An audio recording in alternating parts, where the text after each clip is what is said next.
Jacob ചേട്ടാ 1:30 ഇവിടെ ബെഡ്റൂമിൽ കയറുമ്പോൾ എനിക്ക് ബുദ്ധിമുട്ടുണ്ട്. 1:30 ഇപ്പം സമയം. എനിക്ക് പുറത്ത് പോകാൻ പറ്റില്ല. രാത്രി 1:30 ബാക്കിയുള്ളവർക്ക് കിടക്കണ്ടേ? നിങ്ങൾ കല്യാണം കഴിച്ചിട്ടാണ് ഞാൻ അങ്ങോട്ട് വന്നോണേ, അല്ല വലിഞ്ഞേറി വന്നല്ല. ഞാൻ ചെന്നൈയിലിരുന്ന ഒരു കാര്യം പറഞ്ഞത് അതിപ്പോ സത്യമായില്ലേ? ഞാൻ എന്താ പറഞ്ഞത്? ഇതൊരു മാസീവ് അറ്റാക്ക്, ഒരാളല്ല, എല്ലാവരും കൂടിയിട്ടാ ചെയ്യുന്നത്. ഇതൊരു ക്യാപ്റ്റൻ ഉണ്ട്, 4-5 പേരാ ചെയ്യുന്നത്. ഇന്നലെ ബാല കൊടുത്തൊരു പരാതിയുണ്ട് പോലീസ് സ്റ്റേഷനിലെ. ആ പരാതിക്കകത്ത് അവർ പറയുന്ന ഒരു കാര്യമുണ്ട്. 50 ലക്ഷം രൂപ ചോദിച്ചുകൊണ്ട് ഞാൻ അവനെ വിളിച്ചെന്നോ. ഈ ബാല എലിസബത്ത് വിഷയം ഓരോരുത്തർ രണ്ടുപേരും അങ്ങോട്ടും ഇങ്ങോട്ടും വീഡിയോസ് ഇടുന്നു. ഇതിനകത്ത് കുറെ ആളുകൾ വരുന്നു. ചെകുത്താനെ പോലെയുള്ള കുറച്ച് ആളുകളൊക്കെ ഇതിനകത്ത് വന്നിട്ടുണ്ട്. വേറെ കുറച്ച് ആളുകൾ റിയാക്ഷൻ വീഡിയോസ് ചെയ്യുന്നുണ്ട്. ഞങ്ങൾ ഇങ്ങനെ സീരിയസ് ഓഫ് ഇവന്റ് ആയിട്ട് പോയിക്കൊണ്ടിരുന്ന ഇതിൽ ഇപ്പോൾ ഒരു ട്വിസ്റ്റ് വന്നിരിക്കുകയാണ്. ഇപ്പം ബാല ഒരു കേസുമായിട്ട് മുമ്പോട്ട് പോയിരിക്കുകയാണ്. ബാല പറയുന്നത് വെച്ച് നോക്കുമ്പോൾ 5 പേർക്കെതിരെയാണ് പ്രധാനമായും കേസ് കൊടുത്തിരിക്കുന്നത്. ഒന്ന് എലിസബത്താണ്, ഒന്ന് ചെകുത്താനാണ്. ബാക്കി 3 പേര് ആരാന്നുള്ളത് കൃത്യതയില്ല. കുറേ ആൾക്കാർ വീഡിയോസ് ഇട്ടിട്ടുണ്ട്, കുറേ യൂട്യൂബേഴ്സൊക്കെ വീഡിയോസ് ഇട്ടിട്ടുണ്ട്. അപ്പം ബാല കേസ് കൊടുത്തിട്ട് പോലീസ് സ്റ്റേഷന്റെ ഫ്രണ്ട് വെച്ച് കുറച്ച് കാര്യങ്ങൾ പറയുന്നുണ്ട്. അത് കേട്ട് നമുക്ക് ഇതിനെപ്പറ്റി കുറച്ച് കാര്യങ്ങൾ കൃത്യമായിട്ട് സംസാരിക്കാനുണ്ട്. നമുക്ക് ആദ്യമേ ബാല എന്താണ് പറയുന്നത് കണ്ട് തിരിച്ചു വരാം. ഇത് എല്ലാവർക്കും അറിയുന്ന കാര്യമാണ്. അതായത് എന്നെയും എൻ കുടുംബത്തെയും ഭയങ്കരമായിട്ട് ഹരാസ് ചെയ്യുന്നുണ്ട്. ഇപ്പോൾ കേരളത്തിൽ എന്നാ ആർക്കെങ്കിലും പൈസ ഇല്ലെങ്കിൽ ഒരു മൊബൈൽ ഫോൺ വെച്ചിട്ട് എന്നെക്കുറിച്ച് മോശമായിട്ട് സംസാരിച്ചാൽ കാശുണ്ടാക്കാൻ പറ്റും. അപ്പോൾ ആ ലെവലിലായിപ്പോയി. ഇതൊരു തൊഴിലാണ്, ഇതൊരു ജാബാ. ஒரு செலிபிரிட்டியை ஒரு பேர் எடுத்துட்டு ரொம்ப டிஸ்டர்பிங் ஆனல. என் வைஃபை வந்து கோகிலாவை എടിവാടിന്നൊക്കെ വിളിക്കുന്നു. അപ്പം ബാല പറയുന്നത് വെച്ച് നോക്കുമ്പോൾ ഒരു കൂട്ട അറ്റാക്കാണ് ബാലയ്ക്കും വൈഫിനും എതിരെ ഉണ്ടാകുന്നതാണ് പറയുന്നത്. പ്രത്യേകിച്ചും യൂട്യൂബേഴ്സിനെയാണ് പുള്ളി പറയുന്നത്. മൊബൈൽ എടുത്ത് വെച്ച് ആരും എന്ത് വീഡിയോസ് ചെയ്യാവുന്ന ഒരു അവസ്ഥയാണ് ഇപ്പോൾ ഉള്ളതെന്നാണ് ആൾ പറയുന്നത്. പക്ഷേ ബാല ഒരു കാര്യം മനസ്സിലാക്കണം. ഇങ്ങനെയുള്ള ആളുകൾ റിയാക്ഷൻ വീഡിയോസ് ചെയ്യുന്നതുകൊണ്ട് പല പല പ്രശ്നങ്ങൾ സൊല്യൂഷൻസ് ഉണ്ടായിട്ടുണ്ട്. അതുകൊണ്ട് തന്നെ കുറേ ആളുകൾ തെറ്റ് ചെയ്യുന്നതിന് മുമ്പേ ചിന്തിക്കുന്നുണ്ട്. കുറേ ആളുകൾ തട്ടിപ്പ് ഗെയിംസ്, കുറേ തട്ടിപ്പ് ആപ്പുകൾ ഇങ്ങനെയൊക്കെ പ്രൊമോട്ട് ചെയ്യുമ്പോൾ അതിനെതിരെ റിയാക്ഷൻ വീഡിയോസുകാരാണ് വീഡിയോസ് ഇട്ടിട്ടുള്ളത്. അത് കാരണമാണ് കുറേയൊക്കെ ചേഞ്ചസ് ഉണ്ടായിട്ടുള്ളത്. പല ആളുകളുടെയും പ്രശ്നങ്ങളിൽ റിയാക്ഷൻ വീഡിയോസുകാരെ ഇടപെട്ട് സൊല്യൂഷൻസ് ഉണ്ടാക്കി കൊടുത്തിട്ടുണ്ട്. അതുകൊണ്ട് തന്നെ മൊത്തത്തിൽ അടിച്ചാക്ഷേപിക്കുന്നത് ശരിയല്ല. ആരെങ്കിലും പേഴ്സണലായിട്ട് നിങ്ങളെ അറ്റാക്ക് ചെയ്തിട്ടുണ്ടെങ്കിൽ അത് ശരിയല്ലെന്നാണ് എനിക്കും തോന്നുന്നത്. പക്ഷേ മൊത്തത്തിൽ റിയാക്ഷൻ വീഡിയോസുകാർ അല്ലെങ്കിൽ ഈ യൂട്യൂബേഴ്സിനെ മൊത്തത്തിൽ പറയുന്നത് ശരിയായിട്ട് എനിക്ക് തോന്നുന്നില്ല. ബാക്കി ബാല എന്താണ് പറയുന്നത് കേൾക്കാം. ഇത് എവിടത്തെ സംസ്കാരം? ഇത് நான் ஃபாதர், இவர் டாக்டர்ன்றா, நாங்கள் ஹஸ்பண்ட் ஒய்ஃபு. எங்கே சகிக்கும்? இதுக்கு ஒரு ஃபுல் ஸ்டாப் வேண்டு. இது வந்து ஒரு சீரீஸ் மாதிரி போகுதுப்பா, வெப் சீரிஸ் இல்லை, எபிசோடா. நான் யாரை குறித்து പറയുന്നത് നിങ്ങൾക്ക് എല്ലാവർക്കും അറിയാം. ഇപ്പൊ എങ്ങനെ ഇവിടെ ഇത്ര ചാനൽ ഇവിടെ ഉണ്ട്. മനസ്സ് നൊന്ത് പോയി, മനസ്സ് വേദനയുടെ ഒരു ചോദ്യം ചോദിക്കട്ടെ. ഞാൻ റേപ്പ് ചെയ്യുന്ന ആളാ, ഒരു സ്ത്രീയെ റേപ്പ് ചെയ്യുന്ന ആളാ. 1.5 വർഷം 2 വർഷം റേപ്പ് ചെയ്തുകൊണ്ടേ ഇരിക്കും ഒരു സ്ത്രീയെ. ഒരു പ്രാവശ്യം ചെയ്താലല്ലേ പുള്ളി സ്ഥിരം എടുക്കുന്ന ആ രക്ഷാകവചമാണ് ഇവിടെ എടുത്തിട്ടുള്ളത്. ഞാൻ അങ്ങനെയുള്ള ആളാണോ ഇങ്ങനെയുള്ള ആളാണോ, നിങ്ങൾ എന്നെ പറ്റി അങ്ങനെയാണോ കരുതുന്നത്, ആ ഒരു രീതിയിലുള്ള ഒരു സംസാരമാണ് ഇവിടെയും പുള്ളി പറയുന്നത്. ബാക്കിയൂടെ കേൾക്കാം. நான் ஒரு லிவர் டிரான்ஸ்பிளான்ட் பேஷண்ட், எல்லாருக்கும் அறியாம். ലിവർ ട്രാൻസ്പ്ലാന്റ് പേഷ്യൻറ്റ് ഓപ്പറേഷൻ കഴിഞ്ഞപ്പോഴാണ് വന്നത്. ഓപ്പറേഷൻ ടൈമിലാണ് വന്നത്. അതിന് മുമ്പ് എവിടെയായിരുന്നു അത് ആർക്കും അറിയില്ല. എലിസബത്ത് എവിടെ ഉണ്ടായിരുന്നു ആർക്കും അറിയില്ല. എന്തൊക്കെ ഹറാസ്മെൻറ്റ്. ഇപ്പോൾ 1.5 വർഷം കഴിഞ്ഞിട്ട് ഇപ്പം ഏൻ വന്ന് പറയണം ഇത്രയും നാൾ എലിസബത്ത് എവിടെ ഉണ്ടായിരുന്നു? 1.5 കൊല്ലം. ഇപ്പം ബാലയെ പ്രൊവോക്ക് ചെയ്യാനും ഈ കേസ് കൊടുക്കാനും ഒരു പ്രധാന കാരണം എന്ന് പറഞ്ഞാൽ കഴിഞ്ഞ ദിവസം എലിസബത്ത് ഇട്ട ഒരു ഓഡിയോ ആണ്. അത് കുറെ ആളുകൾ കണ്ടിരിക്കുന്നു, 1.5 ലക്ഷം ആളുകൾ കണ്ടിട്ടുണ്ട്. അതെന്താണെന്ന് നമുക്കൊന്ന് കണ്ടിട്ട് തിരിച്ചു വരാം. ജേക്കബ് ചേട്ടാ 1:30 ഇവിടെ ബെഡ്റൂമിൽ കയറുമ്പോൾ എനിക്ക് ബുദ്ധിമുട്ടുണ്ട്. 1:30 ഇപ്പം സമയം. എനിക്ക് പുറത്ത് പോകാൻ പറ്റില്ല. രാത്രി 1:30 ബാക്കിയുള്ളവർക്ക് കിടക്കണ്ടേ? നിങ്ങൾ കല്യാണം കഴിച്ചിട്ടാണ് ഞാൻ അങ്ങോട്ട് വന്നോണേ, അല്ല വലിഞ്ഞേറി വന്നല്ല.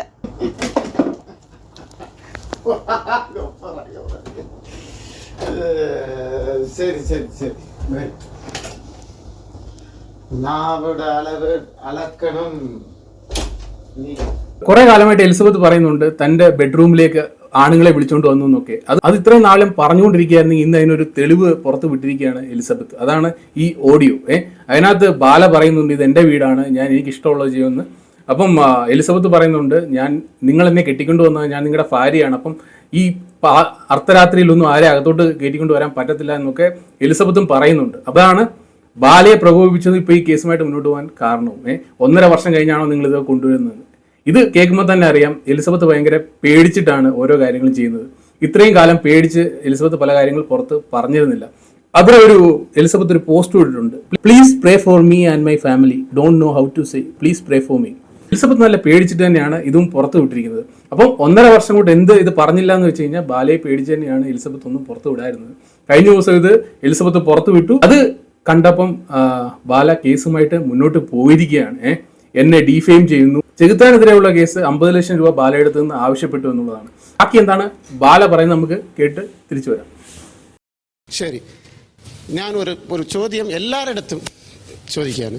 ഇപ്പോൾ കഴിഞ്ഞ ഒരു വീഡിയോയിൽ ഞാൻ പറഞ്ഞിരുന്നു, നിങ്ങളുടെ ഹസ്ബൻഡ് എവിടെയെന്ന് പറഞ്ഞ് ചോദിച്ചിരുന്നു ഒരു ഡോക്ടർ. അപ്പോൾ அதுக்கு മറുപടി എന്താ പറഞ്ഞിരുന്നത്? അത് ഒരു 2 ആഴ്ച ഉണ്ടായിരുന്നു, 3 ആഴ്ച പറഞ്ഞിരുന്നു. എൻ്റെ അറിവിൽ 2 ആഴ്ച. അപ്പോൾ ഒരു പെണ്ണു ഇവർ ഡോക്ടർ, அந்த பையன் ஒரு மலையாளி டாக்டர்.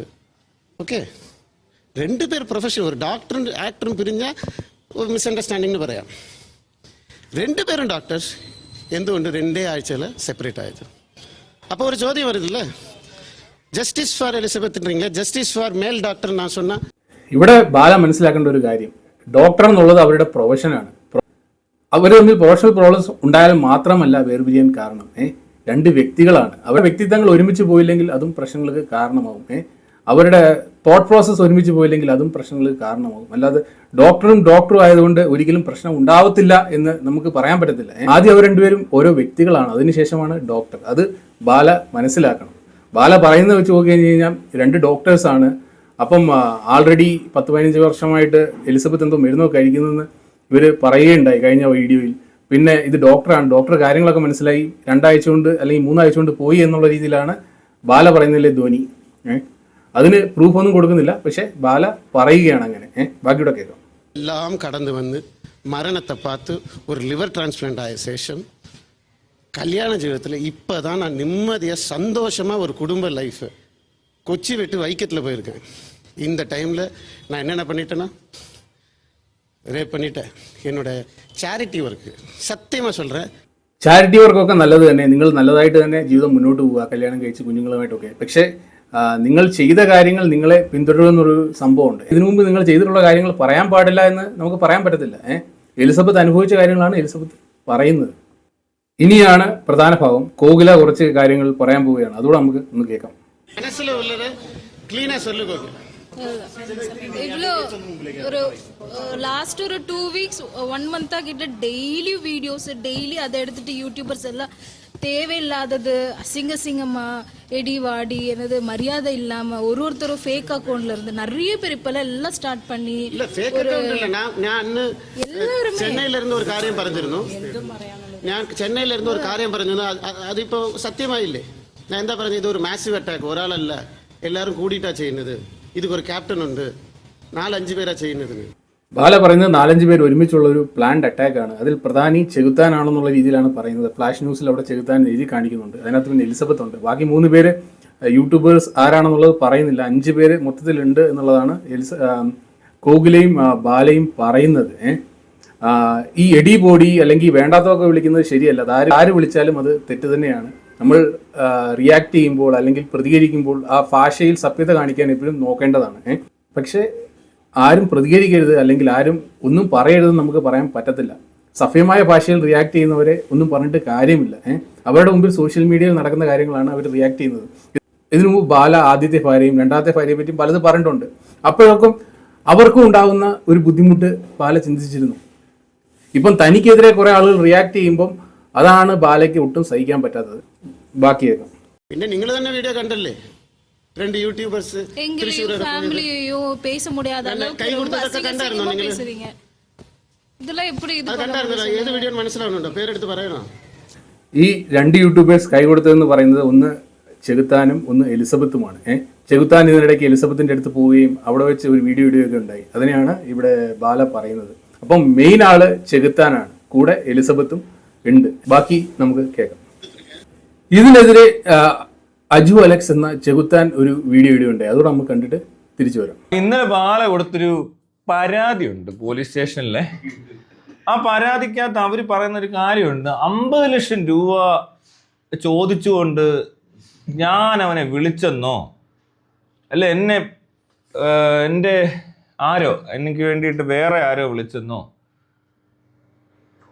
ഇനി അങ്ങനെ ഒരാൾ വിളിച്ചിട്ടുണ്ടെങ്കിൽ അയാളെ കണ്ടെത്തണം ആരായാലും. ഇപ്പം നേരത്തെ പറഞ്ഞ പോലെ തന്നെ അജു അലക്സ് എന്നുള്ള ചെകുത്താൻ 50 ലക്ഷം രൂപ ബാലയുടെ ഇന്ന് ആവശ്യപ്പെട്ടു എന്നാണ് ബാല കേസ് കൊടുത്തിരിക്കുന്നത്. ഇവൻ കൊടുക്കുമ്പോൾ വേറെ, നമ്മൾ കൊടുക്കുമ്പോൾ വേറെ എന്ന് പറയുന്ന സാധനം വളരെ എവിഡൻ്റ് ആണ്.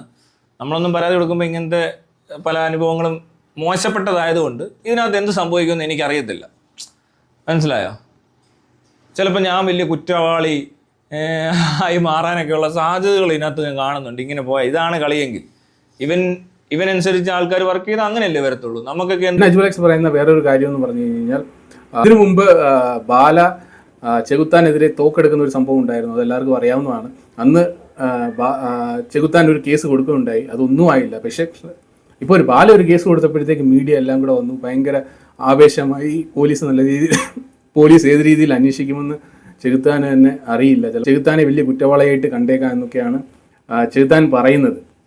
ബാലയ്ക്ക് ഫെയിം ഉള്ളത് കൊണ്ട് തന്നെ ബാല ഒരു കേസ് കൊടുത്തു കഴിഞ്ഞാൽ അത് നല്ല രീതിയിൽ അത് എല്ലാവരും അറിയും. അത് സോഷ്യൽ മീഡിയ ആവട്ടെ അല്ലെങ്കിൽ മെയിൻ മീഡിയ ആവട്ടെ, അതൊക്കെ നല്ല രീതിയിൽ എടുക്കും. അതുപോലെ തന്നെ അങ്ങനെ പക്ഷേ ഇപ്പോൾ ചെകുത്താൻ കൊടുത്താലോ അല്ലെങ്കിൽ എലിസബത്ത് കൊടുത്താലോ ഉണ്ടാവില്ല. എലിസബത്ത് തനിക്കുണ്ടായ അനുഭവങ്ങളെ പറ്റി ഫേസ്ബുക്കിൽ അല്ലെങ്കിൽ യൂട്യൂബിൽ പറയുന്നതല്ലാതെ ഒരിക്കലും കേസുമായിട്ട് ഇതുവരെ മുന്നോട്ട് പോയിട്ടില്ല. അതും പേടി കൊണ്ട് തന്നെ ആയിരിക്കണം. പക്ഷേ എലിസബത്ത് പുറത്തു പറഞ്ഞ കാര്യങ്ങൾ കേട്ടിട്ട് സ്വമേധയാ പോലീസിന് കേസെടുക്കുകയോ അല്ലെങ്കിൽ വേറെ ആർക്കെങ്കിലും പരാതി കൊടുക്കുകയോ അതൊക്കെ ചെയ്യാം. പക്ഷെ അതൊന്നും ഇവിടെ നടന്നിട്ടില്ല. പക്ഷേ ഇപ്പോൾ എലിസബത്തിനെതിരെയും ചെകുത്താനെതിരെയും വേറെ രണ്ട് മൂന്ന് പേർക്കെതിരെയും കേസ് ആയിരിക്കുകയാണ്. നിങ്ങൾക്ക് ഇതൊക്കെ കണ്ടിട്ട് എന്താണ് തോന്നുന്നത്? ആരുടെ ഭാഗത്താണ് ന്യായം? ആര് ചെയ്തതാണ് ശരി? ഇതിനൊരു അവസാനം വേണ്ടേ? എന്താണ് നിങ്ങൾക്ക് തോന്നുന്നുള്ളത്? ഉറപ്പായിട്ടും താഴെ കമൻറ്റ് ചെയ്യുക. വീണ്ടും ഒരു വീഡിയോ കാണുന്നത്. ഗുഡ്.